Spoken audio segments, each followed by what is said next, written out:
Satu kesempatan di tengah situasi pandemik COVID-19 ini, yang satu orang pun atau siapapun yang tidak dapat memprediksi kapan ini berakhir. Tetapi lewat peristiwa COVID-19 ini, justru semua anak-anak Tuhan dibentuk. Baik dari klaster ekonomi paling atas sampai dengan paling bawah. Dari orang pintar sampai orang bodoh. Dari orang yang sangat rohani dan orang yang tidak rohani sama sekali. Sedang dibentuk oleh Tuhan. Tidak ada satu pun yang tidak dibentuk oleh Tuhan. Termasuk pribadi dan keluarga kami. Karena itu ya Tuhan, di masa-masa di mana kami hari-hari ini hidup dalam keadaan yang tidak normal, tetapi menjadi normal. Karena sebuah keadaan. Karena itu siapapun kami yang mengikuti ibadah online ini, lewat Zoom meeting ini, kami semua pasti diberkati Tuhan. Ampuni dosaku Tuhan. Kalau Engkau dapati pikiran, perasaan, tingkah laku aku, hatiku ada yang salah, Tuhan kuduskan. Supaya aku layak untuk berbicara kepada setiap ibu, bapak yang ikut dalam meeting Zoom ini. Sehingga semua yang mengikuti ini pun juga dikuduskan Tuhan.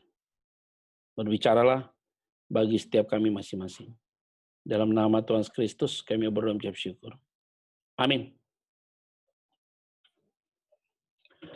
Shalom. Kita selama ini biasanya ibadahnya face to face. Tapi sekarang screen to screen. Dari layar, lihat layar. Ini adalah kondisi yang disebut dengan new normal. Kalau ini dalam fase sebelum corona, maka ini abnormal namanya. Tapi karena ini fase corona, maka ini yang disebut dengan the new normal. Ini adalah kita fase dalam the new normal. Jadi kita tidak tahu sampai kapan. Di Jakarta tanggal 21 Juni sudah ada beberapa gereja yang akan buka. Kemarin sudah ada 1-2 gereja yang buka. Tapi gereja yang akan buka di Jakarta itu adalah gereja-gereja yang benar-benar mengikuti protap pemerintah. Yaitu dengan cara daftar dulu lewat online, dan orang-orang yang di atas usia 55 tahun ke atas akan diberikan ibadah kategorial di ibadah pagi. Sehingga langsung nanti semua yang daftar online ikut ibadah di jam itu 50% kapasitas.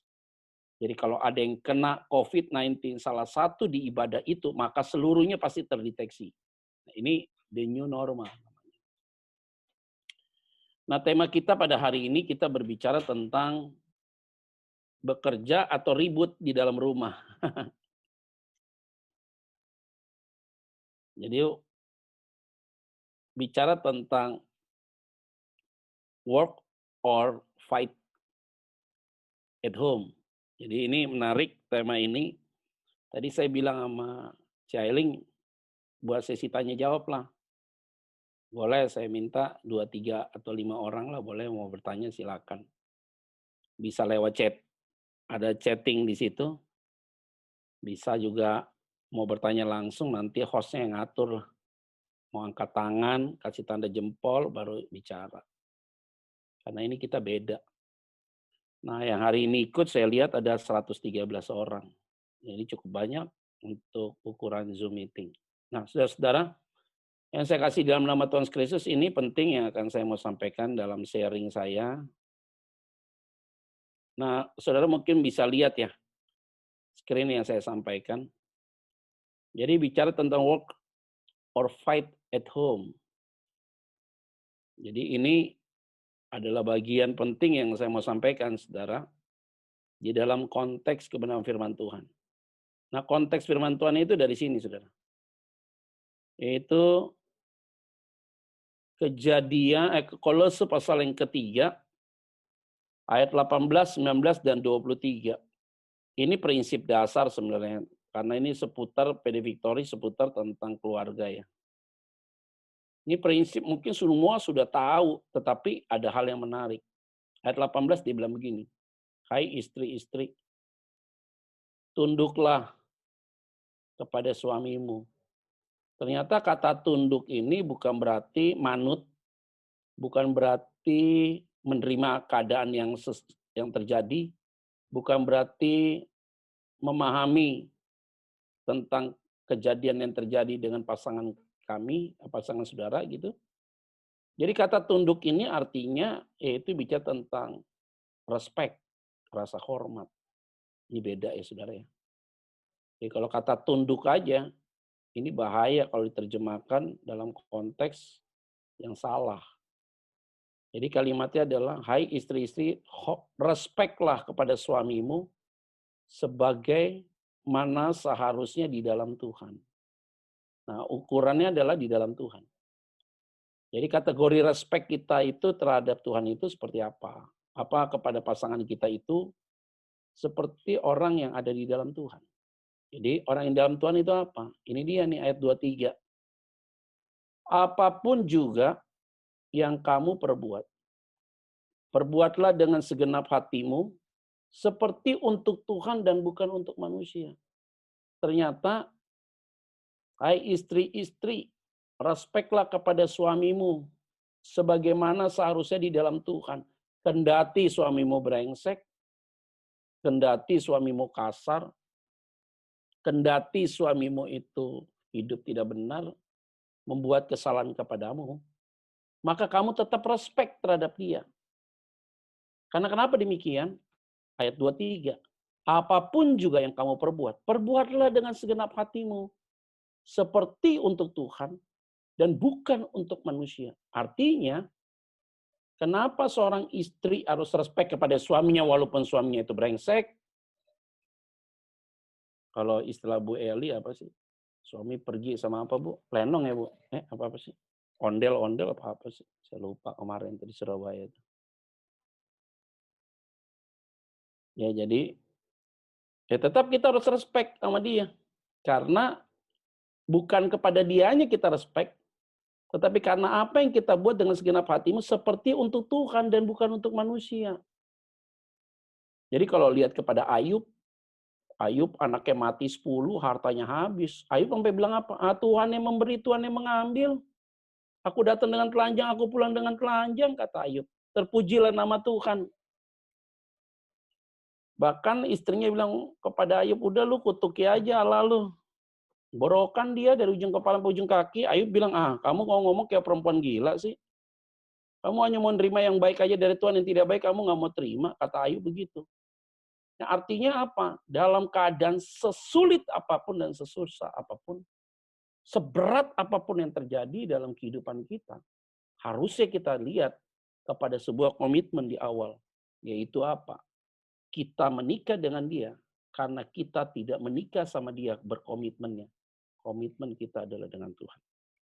Maka itu tema yang bicara tentang bekerja atau ribut itu bisa kita pahami minimalkan. Nanti kita akan masuk dalam bagian berikutnya, saudara. Baru masuk nih, hai suami-suami. Yang laki cuma 2 orang nih, saya sama Frans doang. Kasihilah istrimu. Kata kasihilah itu di kuning sengaja. Dan janganlah berlaku kasar terhadap istrimu, terhadap dia. Tahu artinya apa nih suami-suami? Ya Frans ya. Hanya kita berdoa doang Frans soalnya. Yaitu apa? Hai suami-suami, tetaplah engkau mengasihi istrimu, kendati dia tidak respect dengan kamu. Sorry.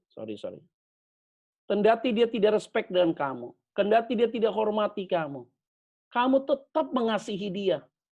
Dan engkau tidak boleh berpaling kepada siapapun. Karena ketika dia tidak respect terhadap engkau, tidak menghormati engkau, tidak menghargai engkau. Karena kenapa engkau tetap mengasihi dia? Karena itu dia. Karena apapun juga yang kamu perbuat, perbuatlah dengan segenap hatimu. Seperti untuk Tuhan dan bukan untuk manusia. Kalau lihat istri yang tidak respect kepada kita, tidak hargai sama kita, Kayaknya kita kesel sama dia. Dan janganlah kamu berlaku kasar. Kalimatnya jangan berlaku kasar itu artinya apa sih? Janganlah engkau berlaku kasar supaya tidak menimbulkan kepahitan terhadap istrimu. Jadi biar istri itu kasar, tidak hormat, tidak menghargai kita, tapi kita tetap mengasihi dia dan tidak boleh berkata kasar. Karena apa yang kita lakukan itu buat Tuhan, bukan untuk manusia. Nah, kalau dua konsep dasar ini kita pegang sama-sama, saudara-saudara, ibu-ibu semua, nggak mungkin kita ribut dalam kondisi hari ini dalam rumah. Nggak mungkin kita ada fight at home. Karena dua-duanya waras. Yang ribut kan dia nggak waras. Jadi ini kalimat ini menjadi penting. Jadi baik istri, baik suami, ini masalahnya 18-19 nggak bisa dilakukan tanpa ayat 23. Baru kita masuk poinnya di sini. Ternyata di sini poinnya. Jadi supaya kita lihat kita ini bekerja dalam rumah atau kita berantem dalam rumah itu kelihatan dari sini. Ini couple nih. Nah, couple ini kan hubungan suami istri kan. Ini family ini bicara the whole family ini. Ada anak di dalamnya. Nah, kalau couple ini kan dasarnya cinta. Nah, cinta itu pasti dasarnya kesatuan kan. Ada unity di dalamnya. Itu biasa begitu. Jadi jarang ada orang mau bersatu kalau nggak cinta. Nggak mungkin. Kenapa dia menjatuhkan punya pasangan? Karena dasarnya cinta. Maka ada kesatuan. Nggak mungkin orang nyatu nggak cinta. Itu namanya dibayar. Tapi dia bisa punya ada kesatuan, dasarnya adalah cinta. Ini namanya couple. Nah, membentuk sebuah family ini. Ini family ini. Keluarga. Ada istri, suami, anak, keluarga besar, mertua, orang tua ini ada di sini. Family ini. Yang harus dibutuhkan hanya saling mengerti. Itu tahap awal. Saling mengerti, mau tidak mau. Keterbatasan, kekurangan masing-masing. Tapi ternyata bukan hanya saling mengerti, tapi juga harus saling memahami. Saling memahami ini di dalamnya adalah menyesuaikan. Nah, dia ini penting.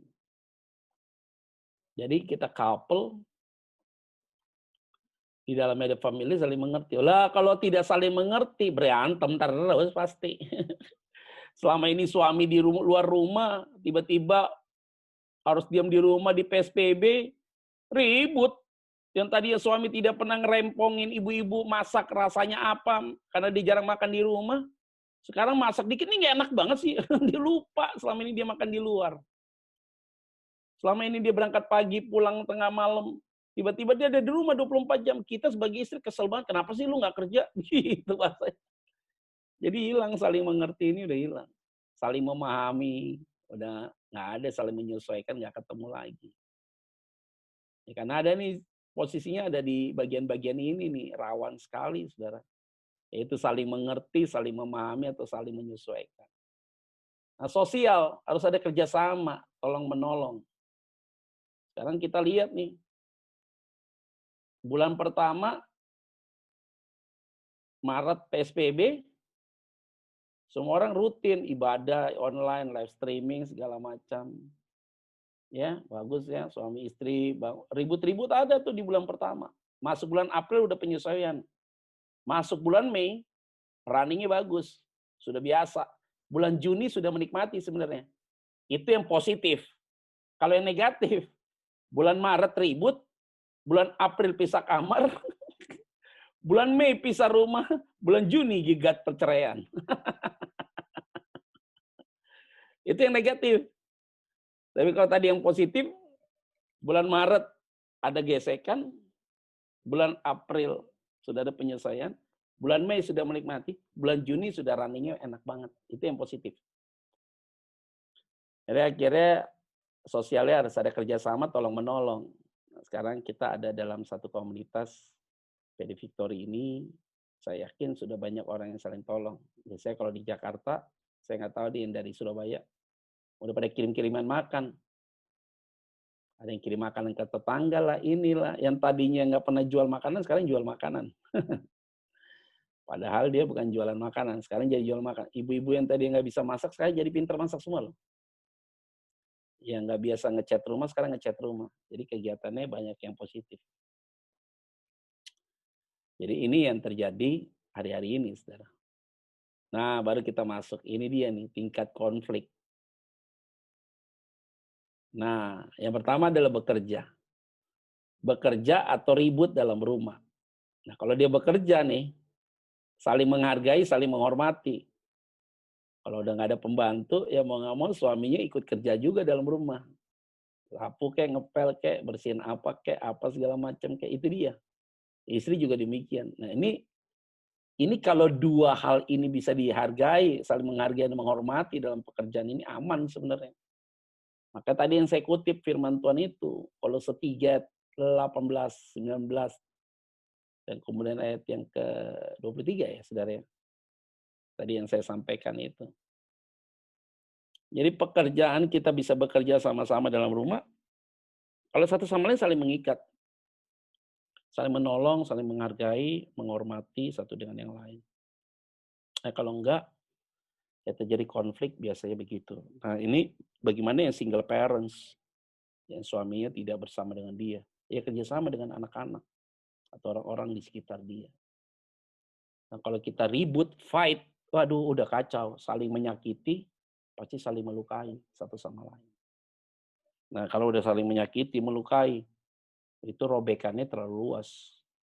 Jadi tema ini sebenarnya kita tinggal pilih aja.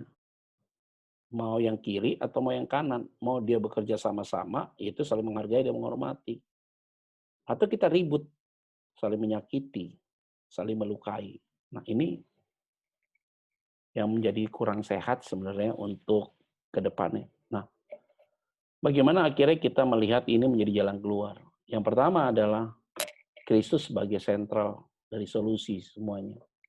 Jadi kita harus kembali lagi kepada sebuah komitmen dalam kondisi hari-hari ini ya, ibu-ibu tidak mudah, apalagi suami yang udah di PHK atau gajinya dikurangin, nggak gampang. Kalau kita nggak lihat Tuhan hari ini, aduh, kita banyak orang yang takut sekarang, banyak orang yang khawatir, nih dunia mau dibawa kemana?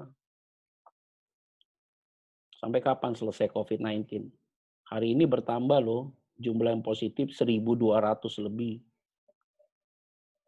Kemarin baru 800, 1.000, 1.200. Sudah ada PSBB dikendorin. Tapi pemerintah bilang bahwa ini alasannya karena kemarin libur tidak dites. Jadi ini akumulasi. Ya harap semua bisa jalan baik lah. Karena ini kita nggak tahu sampai kapan peristiwa ini. Nah bagaimana dengan suami-suami kita yang tidak dapat pekerjaan lagi, penghasilan berkurang. Nah ini kalau kita nggak lihat Yesus sebagai sentral dari sebuah solusi, ribut konflik. Nah, ini akhirnya saling menyakiti, melukai satu sama lain. Nah karena selama ini tidak pernah berkumpul sama-sama di rumah, setiap saat, setiap waktu, hampir 24 jam berkumpul. Jadi akhirnya ngebahas sesuatu yang nggak penting-penting. Masalah-masalah yang sudah tuntas di masa lalu, dibahas-bahas lagi. Itu sumber konflik sebenarnya. Nah kalau ini udah sampai dengan posisi ini kan, ini sangat bahaya ya saudara-saudara ya. Jadi ini kalau terus dibahas terus, karena di rumah mulu, takutnya nanti jadi berkembang, berkelanjutan. Saling menyakiti, saling melukai satu sama lain. Nah, kalau kita pegangan kita hanya Kristus sebagai pusat, itu bukan omong kosong. Jadi sudah ada yang saling pengendalian diri secara emosional. Jadi kita udah menurunkan tensi kita gitu loh. Kalau bukan Kristus sebagai sentral dalam hidup kita, khawatir, kita takut luar biasa. Kita hamba-hamba Tuhan aja beda ya sama pendeta yang punya gereja atau punya jemaat. Kalau saya ini tidak punya gereja, tidak punya jemaat, pelayanan keliling. Ya puji Tuhan ini nggak punya utang sama orang, nggak punya utang sama bank. Jadi bersyukur, tetap aja ada pemeliharaan Tuhan. Kalau kita nggak pernah pegang janji firman Tuhan, berat juga hidup ini. Tapi ternyata kita bisa lewati tahap demi tahap dan itu oke banget. Bagus sekali. Semua gereja tidak jelas sekarang. Ada beberapa gereja yang berani buka, ada yang tidak juga, dan segala macam. Itu perkembangannya begitu. Nah, di dalam kehidupan kita sekarang berkeluarga ataupun dalam kehidupan praktis kita, nih hari-hari ini adalah hari-hari di mana kita makin melekat dengan Tuhan. Jadi kita mulai cari Tuhan ya. Mulai cari Tuhan kita. Ini dunia nggak jelas mau dibawa kemana. Siapa yang menemukan vaksin? Nggak jelas juga. Cina katanya nemuin vaksin. Mana vaksinnya? Nggak ketemu. Amerika bilang temukan vaksin. Nggak juga. Eropa bilang katanya temukan vaksin. Nggak. Semua pada ngomong gitu. Supaya mereka mempublish saja. Supaya kelihatannya ada produk itu. Padahal tidak ada. Nah, kita yang hari-hari ini mengalami hal-hal yang sama. Yaitu kita mengisolasi diri kita. Kalau keluar pun juga harus jaga diri dan segala macam. Maka kita juga harus mengendalikan segala sesuatu yang tidak penting, tidak perlu harus dibahas. Supaya kita tidak ribut nih. Jadi hal-hal yang nanti saling menyakiti, saling melukai itu dibuang. Supaya kita nggak saling serang satu sama lain. Nah, poin kedua adalah jalan keluarnya adalah apa itu? Harus ada kerendahan hati satu sama lain. Jadi Kristus sebagai pusat, ya, tetapi juga harus ada kerendahan hati. Ini penting, saudara. Tapi hasil survei di Sukabumi malah Jawa Barat dengan PSBB banyak wanita istri-istri yang hamil, kan lucu ya. Tetapi juga ada istri-istri yang suami ribut juga. Nah ini memang survei-survei ini memang unik. Tapi hasil survei secara dunia ya saudara ya, kalau untuk pertumbuhan rohani, sekarang 45% penduduk dunia hari-hari ini yaitu lebih banyak sekarang cari Tuhan. Dari 45% itu kurang lebih 65-70% itu adalah dari negara Eropa. Kenapa begitu? Tuhan lagi mengubah sebuah konsep dalam hidup sehingga terjadi sebuah perubahan total, lompatan. Karena Eropa adalah negara yang ateis. Tapi sekarang mereka cari Tuhan. Dan ini adalah bagian-bagian penting yang harus saya sampaikan bagi kita semua. Karena kalau kita tahu hidup kita ini tidak punya komitmen, kalau seandainya kita nggak sadar bahwa janji dan komitmen kita itu pada Tuhan, maka konflik itu tidak bisa terelakkan, pasti akan terjadi konflik. Tetapi kalau istri dan suami sadar bahwa apa yang dia lakukan selama ini untuk Tuhan, bukan untuk manusia, maka dia meminimalkan sebuah konflik supaya tidak terjadi saling menyakiti, saling melukai. Nah, itu yang disebut dengan Kristus sebagai sentral, sehingga butuh kerendahan hati. Kalau tidak sampai dengan tahapan itu, maka penyesalan terjadi. Nah, kalau sudah ribut, udah repot. Cari benang merah untuk menyelesaikannya lagi, mundur ke belakang lagi, terlalu ribet sekali. Dan ini tidak mudah. Nah, ibu-ibu yang saya kasih dan Bapak, di dalam konteks bagian firman Tuhan ini, saya memberikan sebuah dasar pemikiran bagi kita, yaitu mulai saatnya kita dalam rumah tangga kita ataupun pribadi kita masing-masing datang pada Tuhan lah. Supaya kita ada satu pembaharuan dalam rumah tangga kita, rekonsiliasi kita dengan pasangan kita atau suami kita ataupun dengan orang-orang di sekitar kita. Dan udah mulai saatnya cari Tuhan. Kalau tidak ya kita ada dalam satu situasi yang sama lagi, ya begitu lagi, begitu lagi. Jadi ada orang yang bilang, Pak, pernah ada yang tanya sama saya pikir dengan COVID ini suami saya berubah. Enggak lah. Suami berubah bukan karena COVID, karena Tuhan. Ya COVID hanya dipakai Tuhan. Jadi mau istri kita atau suami kita atau anak kita bertobat itu bukan karena COVID. COVID hanya Allah Tuhan, tapi karena Tuhan. Nah ini yang perlu saya sampaikan. Jadi apa yang tadi saya sudah sampaikan itu berdasarkan poin-poin ini, dasarnya tadi kalau pasal yang ketiga. Nah, di dalam Matius pasal yang ke-18, kalau engkau berantem, kalimatnya apa? Jangan sampai orang lain tahu. Harus 4 mata, 2. Jadi 4 mata. Kalau enggak, datangkan saksi, kata dalam Matius pasal yang ke-18. Itu bicara tentang unity. Nah, itu yang saya bisa sampaikan, saudara-saudara, karena yang tadi saya bilang, bagi yang tadi baru datang, jadi kalau setiga, tadi kita bilang ya saling menyesuaikan itu, cinta ada kesatuan, family itu ada saling mengerti, memahami, dan menyesuaikan, terus sosial adalah kerjasama kita tolong-menolong satu dengan yang lain. Jadi kita tinggal pilih aja, mau kita bekerja di dalam rumah, atau kita mau fight. Nah, tapi ingat, semua pasti ada jalan keluar. Itu yang saya bisa sampaikan, mungkin ibu-ibu, saudara-saudara ingin mau bertanya, silakan.